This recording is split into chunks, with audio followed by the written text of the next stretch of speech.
Salam saudara, puji Tuhan sebab kita bertemu lagi di pagi yang indah ini dalam kebaktian ini.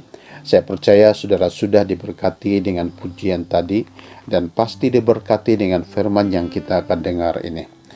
Nah, kita semua tahu bahwa masa ini adalah masa di mana kita sedang menghadapi kerunduman ekonomi, bahkan bukan Malaysia sahaja tetapi seluruh dunia sedang berada di tengah-tengah kemiskinan ekonomi yang teruk disebabkan wabak COVID-19. Maka dengan itu mungkin saudara sudah mulai bimbang dan bingung bagaimana mencari nafkah bagi menampung kehidupan keluarga pada masa ini dan pada masa akan datang. Kalau begitu mari kita lihat apakah jawaban Alkitab. Ternyata Alkitab mempunyai jawaban akan persoalan ini yang kita temukan di dalam kisah kehidupan iman Ishak di dalam kitab Kejadian pasal yang ke-26. Di mana ayat yang pertama mengatakan, maka timbullah kelaparan di negeri itu. Ini bukan kelaparan yang pertama yang telah terjadi dalam zaman Abraham. Nah, saudara, kemiskinan, inflasi, dan masa kesukaran ekonomi sudah pernah timbul sejak awal sejarah manusia. Oleh itu, kita tidak perlu khawatir sebab semua keadaan yang sulit itu adalah dalam pengetahuan Tuhan. Dan bukan saja Tuhan tahu, tetapi lebih dari itu, Tuhan menguasai semua keadaan itu. Apa yang terjadi di masa Ishak menghadapi kemiskinan ekonomi pada masa itu ialah Tuhan menampakkan dirinya. Dalam ayat 2 mengatakan, lalu Tuhan menampakkan diri kepadanya serta berfirman. Puji Tuhan saudara, kalau Tuhan menampakkan dirinya kepada Ishak pada masa Ishak menghadapi kesukaran ekonomi, saya percaya bahwa Tuhan juga akan menampakkan diri kepada kita pada masa kita menghadapi kemiskinan ekonomi. Kalau Ishak tidak ditinggalkan Tuhan di masa kesukaran, maka Tuhan juga tidak akan tinggalkan kita. Tuhan pasti menampakkan dirinya kepada kita. Jadi keadaan kemiskinan ekonomi bukanlah hal baru yang menuntut penyelesaian yang baru. Karena itu, kita boleh menemukan jawaban Alkitabiah terhadap keadaan ekonomi ini yang sudah tercatat di dalam Alkitab. Saudara, mari kita lihat beberapa prinsip yang khas yang ditunjukkan Tuhan kepada Ishak agar dia boleh menuai dalam masa kemiskinan. Yang pertama, jangan ikut pendapat dunia. Saudara, disebabkan masalah kebuluran, maka Alkitab mengatakan bahwa setiap orang pada masa itu bertolak ke Mesir. Tetapi Tuhan berkata kepada Ishak, engkau jangan pergi, kau harus tinggal di sini. Tuhan mempunyai rancangan yang lain bagi Ishak. Di mana dalam ayat 2 dikatakan, Tuhan berfirman kepada Ishak, lalu Tuhan menampakkan diri kepadanya serta berfirman, janganlah pergi ke Mesir, diamlah di negeri yang akan kukatakan kepadamu. Ayat 3 pula mengatakan, tinggallah di negeri ini sebagai orang asing, maka aku akan menyertai engkau dan memberkati engkau. Ketika semua orang hendak pergi ke Mesir dengan meninggalkan rumah dan keluarga tersayang, Tuhan berfirman kepada Ishak, engkau tinggallah di sini. Jawaban dunia bagi masalah kebuluran dan kemiskinan ialah pergi ke Mesir. Tetapi jawaban Tuhan ialah tinggal dan menabur. Saudara, cara Tuhan menghadapi masalah kebuluran dan masalah kemiskinan ekonomi nampaknya berbeza dengan cara dunia. Ramai orang hendak pergi ke Mesir sebab tanah Mesir adalah tanah yang subur. Kesuburan tanah Mesir disebabkan sungai Nil yang cukup dan sentiasa dapat mengairi tanah pertanian di Mesir. Maka dengan itu bagi pendapat dunia, Mesir pastinya dapat menjanjikan pekerjaan dan kehidupan yang lebih baik. Pendapat dunia mengatakan Mesir adalah yang terbaik. Seolah-olah pendapat dunia ini benar, saudara. Tetapi itu cuma pendapat dunia. Memang pendapat dunia itu sentiasa boleh masuk dan boleh diterima oleh akal pikiran kita. tetapi kenyataannya ialah itu cuma pendapat dunia yang pastinya tidak sempurna. Tetapi saudara dan saya hanya boleh hidup dan boleh percaya pendapat Tuhan. Sebab pendapat Tuhan lebih tinggi dari pendapat manusia. Pendapat Tuhan semuanya terbukti benar. Hal itu kita boleh nampak dari kisah kehidupan Ishak ini. Ketika dia menolak dan tidak terpengaruh oleh pendapat dunia dan tetap bertahan dalam pendapat Tuhan, maka akhirnya dia telah menjadi kaya. Kian hari kian menjadi kaya dan terus menjadi sangat kaya, kata Alkitab. Pendapat dunia yang mengatakan kita harus pergi ke Mesir sebab tinggal di sini membuatkan kita mati kebuluran. Tiada makanan, tiada pekerjaan, dan tiada apa-apa. Semuanya itu ternyata tidak benar, saudara. Sebab berkat Tuhan tidak bergantung kepada tempat yang kelihatan baik dan strategik oleh pendapat manusia. Sebab Tuhan boleh memberkati kita di mana sekalipun kita berada, baik di kota, di ladang, maupun di desa. Dan pendapat Tuhan yang benar itu kita boleh temukan di dalam kitab Ulangan pasal 28 ayat ketiga, di mana ia mengatakan, diberkatilah engkau di kota dan diberkatilah engkau di ladang. Nah, saudara, pendapat Tuhan itu kelihatan tidak masuk akal, tetapi justru itulah yang paling benar, terbaik, dan yang membawa kehidupan kepada kita.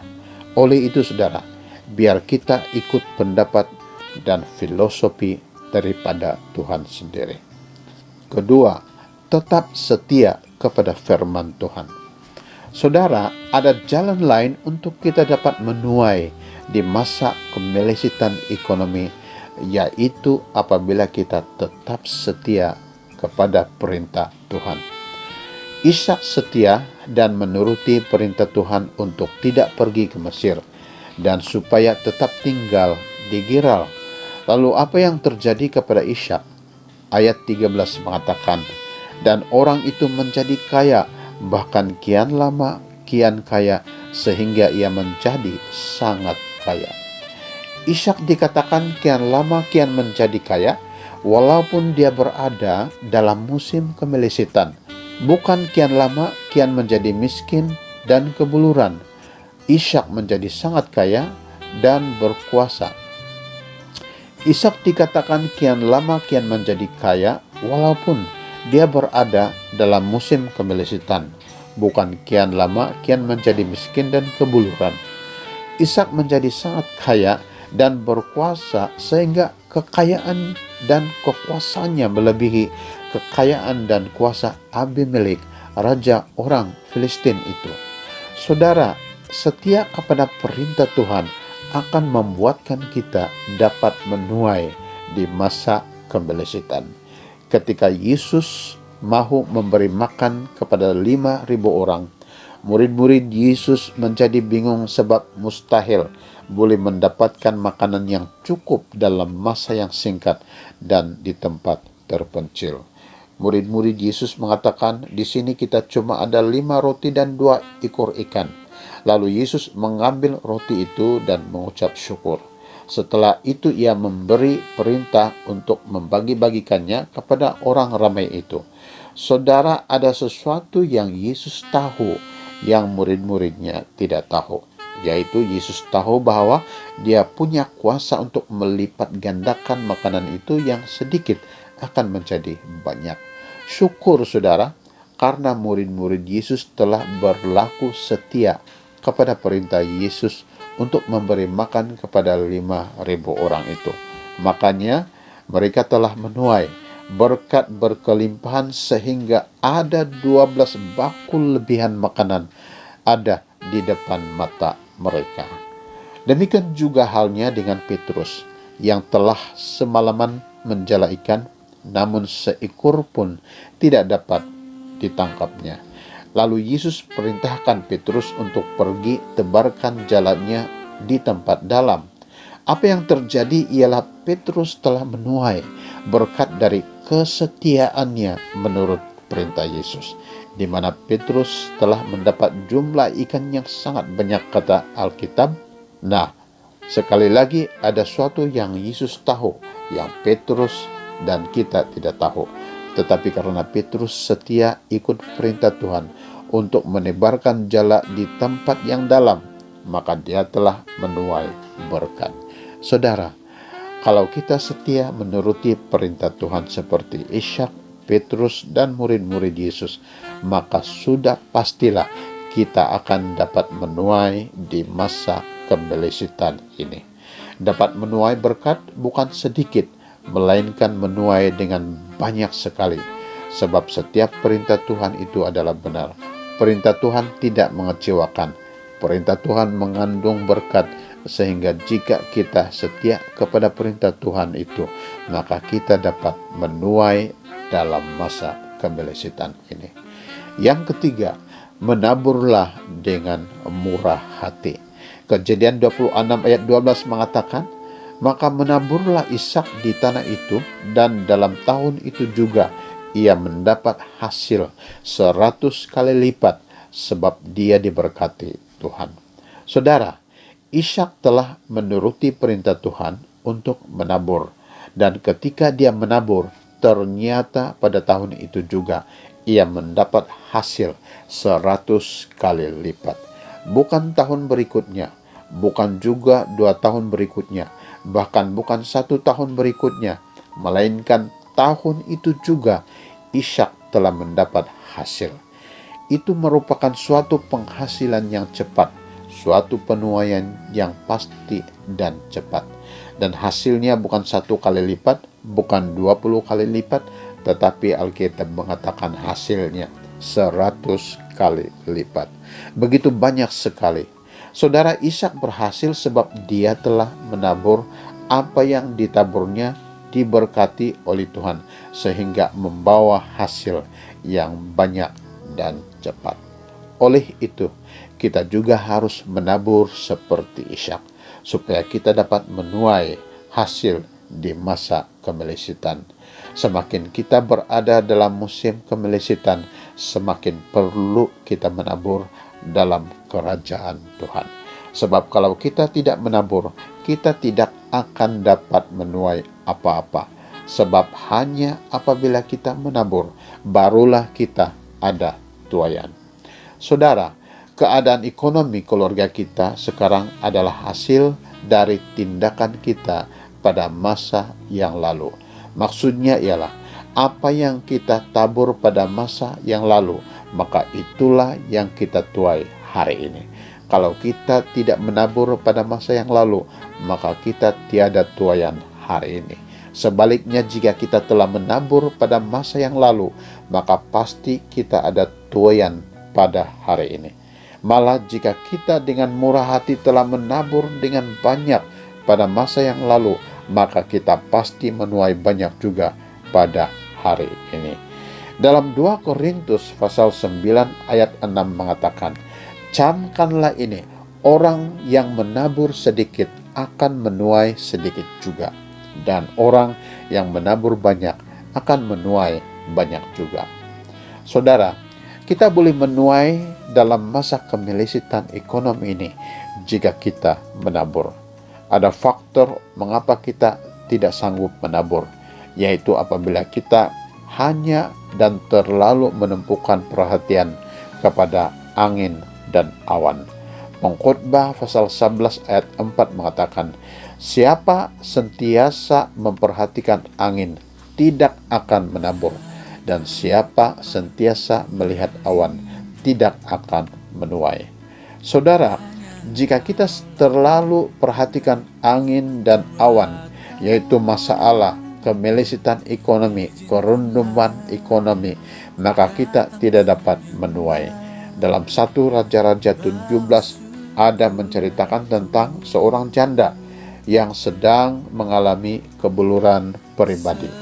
Yang tinggal bagi dia masa itu hanyalah segenggam tepung sahaja.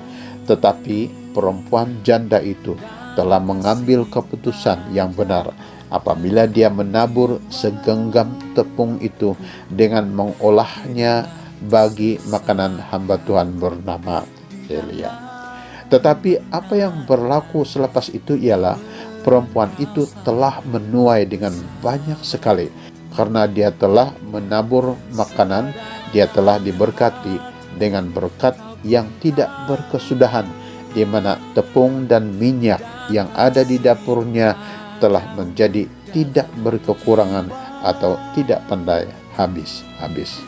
Sebelumnya dia memiliki hanya segenggam, tetapi karena dia telah menabur dengan apa yang dia ada, maka dia telah diberkati secara berkelimpahan. Nah, itu tercatat di dalam 1 Raja-Raja pasal 17 ayat 16, di mana dikatakan, tepung dalam tempayan itu tidak habis dan minyak dalam buli-buli itu tidak berkekurangan, seperti firman Tuhan yang diucapkannya dengan perantaraan Elia. Nah, kita sudah belajar firman Tuhan hari ini tentang 3 prinsip bagaimana kita boleh dapat menuai di masa kemelisitan ekonomi. Yaitu yang pertama, jangan ikut pendapat dunia. Kedua, taati perintah Tuhan. Ketiga, menabur dengan murah hati. Saudara, saya mau berdoa untuk saudara pada pagi hari ini, terutama saudara yang sedang bingung dan khawatir tentang bagaimana mencari keuangan di musim kemelisitan ekonomi ini untuk membeli makanan bagi keluargamu hari ini dan masa akan datang. Saudara, saya mau berdoa karena saya yakin Tuhan sanggup menolong kita. Karena kalau Tuhan sanggup menolong Ishak pada masa dia mengalami kesukaran kehidupannya, saya percaya Tuhan juga sanggup menolong kita hari ini pada masa kita mengalami kemelisitan ekonomi. Namun begitu saudara, mari kita renungkan kembali firman Tuhan ini. Kalau memang kita ini selalu ikut perintah dunia, kita jarang ikut perintah Tuhan. Kalau kita ini tidak taat kepada perintah Tuhan pada masa-masa yang lalu, kalau kita ini tidak pernah menabur dengan murah hati, maka saudara kasih dalam Tuhan, mari kita ubah pikiran kita, mari kita ubah hati kita, mari kita menjadi pribadi yang ikut pendapat Tuhan saja. Mari kita menjadi pribadi yang taat kepada firman Tuhan, perintah Tuhan. Mari kita ikut perintah Tuhan yang menyuruh kita menabur. Karena apabila kita menabur, maka kita akan dapat tuaian. Mari kita angkat tangan kita ataupun letakkan tangan di dada saudara. Saya mau berdoa untuk saudara. Bapa kami di surga yang kami kenal dalam nama Tuhan Yesus Kristus. Tuhan, ini kami pada saat ini Tuhan. Kami mengaku bahwa kami berada di saat-saat kegawatan ekonomi, saat-saat kemelisitan ekonomi ini, dan kami khawatir dan tidak tahu bagaimana kami dapat memperolehi keuangan untuk keluarga kami. Tetapi satu hal Tuhan yang kami tahu, yaitu bahwa Engkau sanggup menolong kami. Tuhan, sebab itu Tuhan kami datang padamu. Tolonglah kami Tuhan, jamah kami, lawat kami dengan berkat-Mu yang luar biasa. Terima kasih Tuhan, haleluya. Kami bersyukur dan berdoa di atas dan di dalam nama Tuhan kami Yesus Kristus. Saudara, kita katakan bersama, haleluya, amin.